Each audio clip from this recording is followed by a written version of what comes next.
Yabona the day uqala ukunderstanda ukuthi okomunye umuntu akona kwakho, okuphiwe omunye umuntu akuphiwanga wena.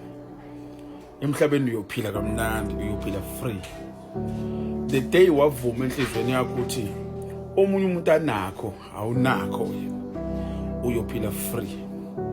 The day u understand ukuthi kunomuntu ozokwazi into ongayazi wena, kunomuntu ozokwazi ukubona into ongayiboni wena. Emhlabeni uyophila free. Empilweni yakho kuyophela lento ekuthiwa umona, kuphela lento ekuthiwa umhawu, kuphela into ukuthi uyokuthanda into onganayo, bese uyakwazi ukuphila impilo yakho yaphambili. Sometimes empilweni kunabantu aba-understand impilo, naba-understand spirituality more than abanye abantu.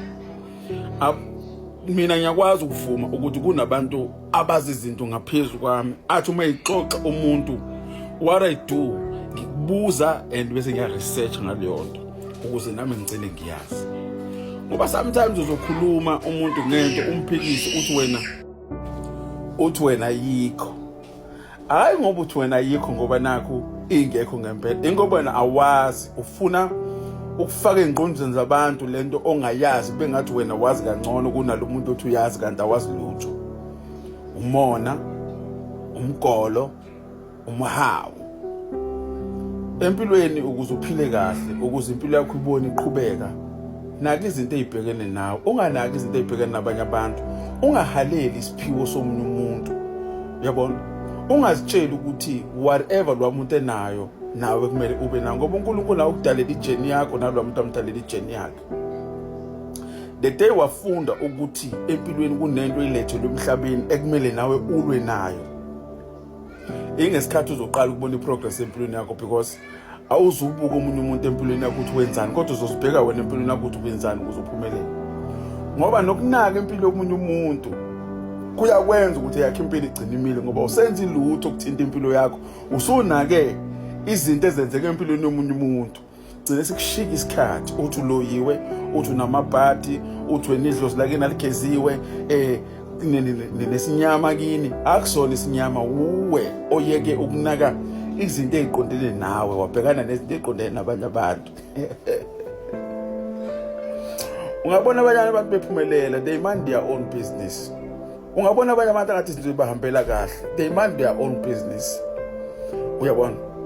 Wena mawukuthi ukholelwe ekutheni unesinyama ngoba kini idlozi lake naligezwanga, impilo yakhe imile, ugcina usuthakatha abanye abantu ngenxa yokuthi wena into zakhe aziphambili. Inkinga yakho le. Thina sikholelwa ukuthi uNkulunkulu wangidala emhlabeni, wangidalela ukuthi kube nemoya ezongivimba endleleni ukuthi ngiphumelele. Mina ngikholelwa ukuthi uNkulunkulu konke akudala ngami wanginika namandla ukuthi ngikwazi ukunqoba konke. So empilweni ukuze unqobe, mind your own business. Umuntu ungayazi busa, umuntu uyidinga cela. Musu ukufuna ukuthi uyazi ungazi, uhlula nje ukucela ukuthi mfowethu ngicela ungifundise ngalento ukuze ngiyazi. Ipride ayikazi yathatha iplate yalibeka phezulu kwetafula, kodwa ukuzehlisa nokuhlonipha nokuzazi nokunaka indaba zakho ikona okukususa la ukhona manje ehluphekweni, ukubeka endaweni ekhanyayo. So qaphela ukuthi impilo yakho iphila kanjani, qaphela futhi ukuthi wenzani kanjani kwabanye abantu, ngoba konke okukhulumayo okubi ngegama lomunye umuntu kungenzeka ngelinye ilanga kwehlele einganeni zakho.